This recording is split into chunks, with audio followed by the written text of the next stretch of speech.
আসসালামু আলাইকুম রহমতুল্লাহ।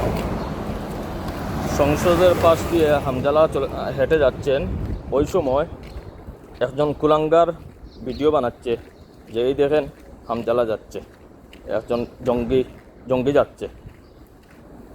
তো এই এই যে কথাগুলা, একজন ভালো আলিম মানুষ আর দিনের কাজ করে, উনি দেশের জনগণের পাশে দাঁড়ায়। বিভিন্ন সময় দুর্নীতিবাজ যারা আছে, মদ মাদক সহ, তাদের বিরুদ্ধে অবস্থান নেয়, দেশের উন্নয়নের কাজ করে। এরকম একটা লোককে জঙ্গি বলে ট্যাগ দেয়।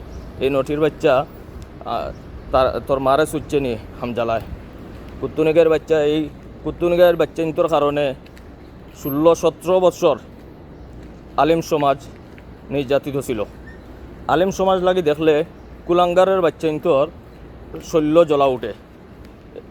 কুতুনিগার বাচ্চাই আলিম আলিম ছাড়া তো তোর জন্মও তো হয় নাই।